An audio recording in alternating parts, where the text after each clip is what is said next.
Tuhan bersamamu.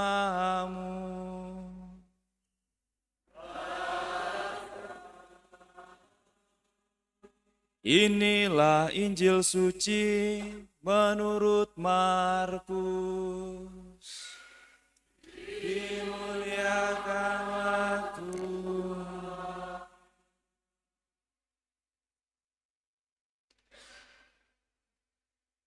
Pada suatu hari dalam pengajarannya, Yesus berkata kepada orang banyak, "Hati-hatilah terhadap ahli-ahli Taurat yang suka berjalan-jalan memakai jubah panjang dan suka menerima penghormatan di pasar. Mereka suka duduk di tempat terbaik dalam rumah ibadat dan di tempat terhormat dalam perjamuan. Mereka mencaplok rumah janda-janda dan mereka mengelabui mata orang dengan mengucapkan doa yang panjang-panjang. Mereka ini pasti akan mendapat hukuman yang lebih berat." Pada suatu hari lain, sambil duduk menghadap peti persembahan, Yesus memperhatikan bagaimana orang banyak memasukkan uang ke dalam peti itu. Banyak orang kaya memberi jumlah yang besar. Lalu datanglah seorang janda miskin. Ia memasukkan 2 uang tembaga, yaitu uang receh terkecil. Yesus memanggil para murid-Nya dan berkata kepada mereka, "Sesungguhnya aku berkata kepadamu, janda miskin ini memberi lebih banyak daripada semua orang yang memasukkan uang ke dalam peti persembahan. Sebab mereka semua memberi dari kelimpahannya, tetapi janda ini memberi dari kekurangannya semua yang dimilikinya, yaitu seluruh nafkahnya." Demikianlah sabda Tuhan. Semoga dalam kekuatan Injil suci ini dosa-dosa kami dihapuskan.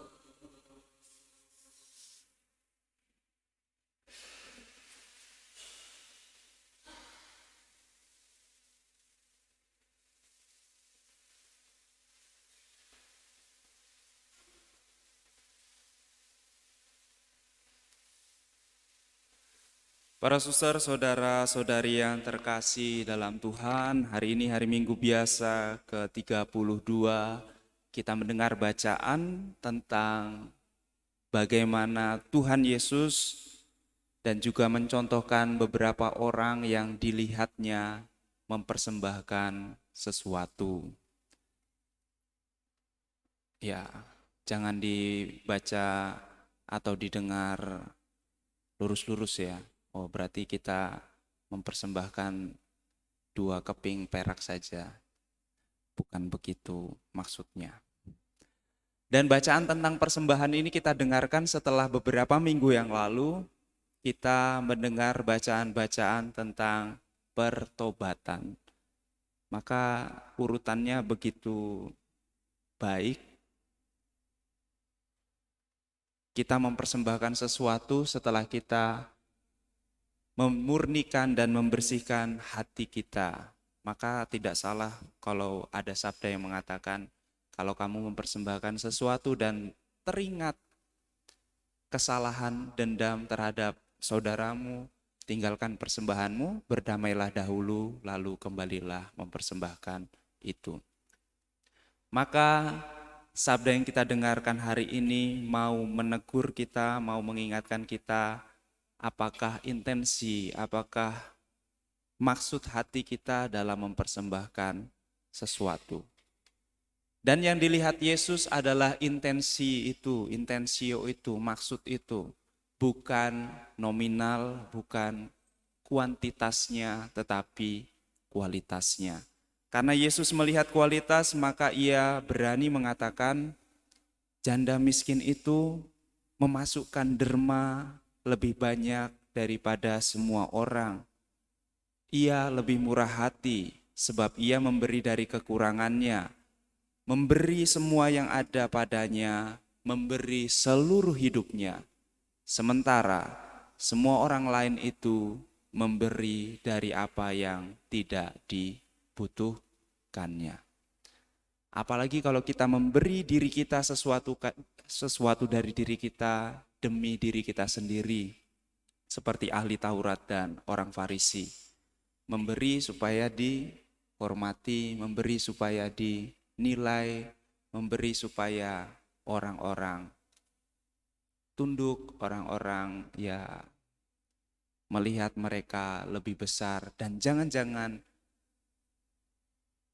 mereka memberi sesuatu, mempersembahkan diri mereka supaya mereka bisa menganggap diri lebih besar daripada yang lain.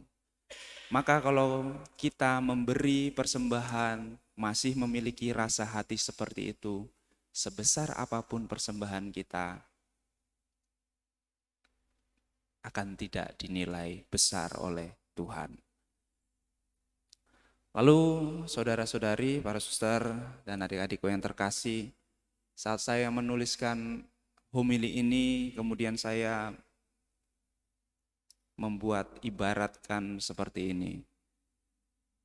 Ibaratnya si janda tadi ketika membuka kantung uangnya hanya ada 5.000 perak di kantung uangnya, dan dengan kepasrahan dan kepercayaan pada penyelenggaraan ilahi, dia memberikan 5.000 yang ada di kantung uangnya. Sementara yang berbanding terbalik seperti apa? Yang saya bayangkan dalam permenungan saya, kalau si janda miskin tadi memberikan apa yang terbaik yang dia punya, kemudian memberikan yang tidak terbaik yang kita punya seperti apa? Saya membayangkannya seperti ini, terutama untuk anak-anak muda atau juga kita semua. Saya akan menggunakan subjek saya supaya memang saya. Saya membuka dompet, lalu melihat isinya, ya membuka kantung uang, melihat isinya, kemudian di dalam pikiran saya itu seperti ini. 100.000 untuk pulsa, oke, geser. 50.000 untuk sarapan mie habis dari gereja ini, asik. 250.000, wah budget nonton sama Ayang nanti. Wah ada sisa 50.000 nih, ya udahlah untuk kolektor. Nominalnya memang lebih besar, tetapi secara kualitas tidak lebih baik daripada 5.000 si janda miskin tadi. Sama seperti persembahan Kain, dia mempersembahkan apa yang tidak dia butuhkan. Jadi kita mempersembahkan sesuatu setelah kita memilah-milah apa yang kita butuhkan, lalu sisanya kita persembahkan kepada Tuhan dan sesama.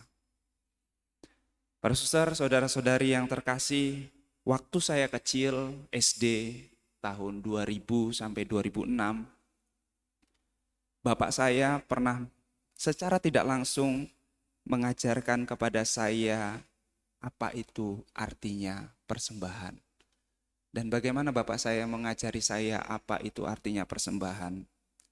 Setiap misa hari Minggu, beliau memberikan uang kepada saya untuk persembahan, itu 5.000 sampai 10.000 tahun itu. Padahal uang jajan saya seharinya mungkin hanya 2.000, 3.000. Lalu dikasih dan tidak ditanya-tanya itu kamu persembahkan atau tidak. Enggak ditanya-tanya, pokoknya dia percaya saja memberikan ini untuk persembahan. Oke. Lalu namanya saya masih SD, saya juga pernah jahat. Ya sekarang juga kadang-kadang masih jahat. 10.000 dan sengaja saya ketika hari Jumat dikasih uang jajan 3.000, tidak saya jajan nih tidak saya jajankan. Saya sisakan 2.000 perak. Lalu ketika bapak saya memberikan 10.000, yang 2.000 itu yang saya masukkan ke dalam kantung kolektor. 10.000-nya saya simpan untuk beli pempek dos dan es yang ada kue jojonnya itu. Wah, enak sekali pokoknya. Tetapi itu karena ketidaktahuan saya apa itu artinya persembahan. Nah, seperti itu. Maka juga kalau misalnya saudara-saudari, ketika saya frater, pernah saya misa dan celakanya saya tidak pakai jubah, maka kalau di sini ada yang memberikan persembahan dan membanding-bandingkan, kok suster frater tidak memberi persembahan, lebih baik nggak usah memberi persembahan, diperbaiki dulu hatinya, baru memberi persembahan. Waktu saya frater, saya tidak pakai jubah, duduk bersama umat. Dan persembahannya itu maju ke depan. Saya pegang-pegang kantong, ada 15.000. 5.000 itu untuk ongkos PP. 10.000 maksudnya untuk beli bakmi, pangsit. Tapi karena saya malu lihat semua orang itu maju memberikan persembahan, akhirnya 10.000 itu saya persembahkan dan saya berikan sambil maju ke depan. Apakah itu bermakna di hadapan Tuhan? Tidak. Walaupun angkanya besar, kita mempersembahkan karena ikut-ikutan orang lain. Maka para suster, saudara-saudari dan adik-adikku yang terkasih, mari kita merefleksikan dari pelajaran saya.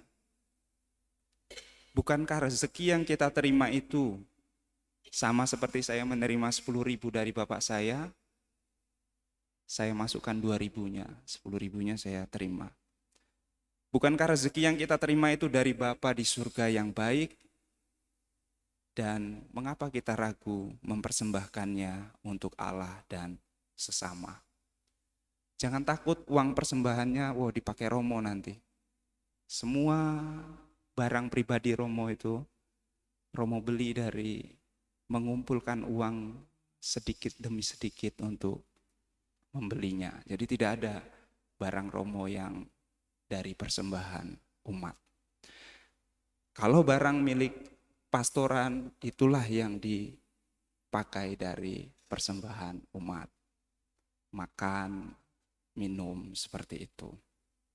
Maka pertanyaan kita dari pelajaran janda miskin, apa intensiku, apa maksudku saat mempersembahkan sesuatu? Ikut-ikutan saja, yang penting memberi. Atau ketika kita memberi masih kurang ikhlas, nanti disalahgunakan, nanti keperluanku, kebutuhanku masih bingung. Kalau kita masih bingung, tenangkan diri dulu baru mempersembahkan sesuatu. Atau yang ketiga, kalau kita memberi banyak, supaya keren, mewah, mahal. Keren bener nih gue, seperti ahli Taurat dan orang-orang Farisi. Lalu bagaimana persembahan yang benar? Apakah Anda memperhatikan ketika Romo mengunjukkan roti dan anggur? Ya, lewat saja memang sepertinya. Kalau Anda memperhatikan, Romo berkata seperti ini, terpujilah Engkau Tuhan Allah semesta alam, sebab dari kemurahan-Mu kami menerima roti, menerima anggur, yang kami persembahkan kepadamu, hasil bumi, hasil pokok anggur dan usaha manusia, yang bagi kami akan menjadi roti kehidupan, minuman rohani. Maka ketika kita mempersembahkan sesuatu, berdoalah. Saya percaya bahwa si janda miskin yang dipuji oleh Yesus berdoa dengan sungguh saat ia mempersembahkan yang terbaik yang ia punya. Ia tidak khawatir dengan hidupnya, sebab ia percaya Allah menjaminnya. Sama seperti janda di Sarfat, dalam kekurangannya ia masih mendahulukan sesamanya, Elia. Dan dari situ saya setidaknya belajar bahwa iman yang kuat menghantarkan kita pada persembahan yang benar dan total, dan persembahan yang benar dan total itu terwujud nyata dalam tindakan murah hati. Mungkin karena saya memberi yang tidak saya butuhkan, saya enteng saja, lewat saja, dan saya tidak berdoa. Akhirnya Tuhan Yesus memberi contoh nyata persembahan diri yang murah hati dan total, yang mau menyerahkan nyawa demi menebus dosa manusia. Menyerahkan nyawa bukan untuk kepentingan diri sendiri, dan inilah yang perlu kita imani. Apakah aku berani, aku mau murah hati, bahkan mampu berkorban untuk sesama, dalam keluargaku, dalam gereja, dalam masyarakat. Tidak harus dalam bentuk uang. Berkorban itu bisa dengan waktu, tenaga, dan doa yang lebih banyak daripada biasanya. Semoga Tuhan memberkati kita.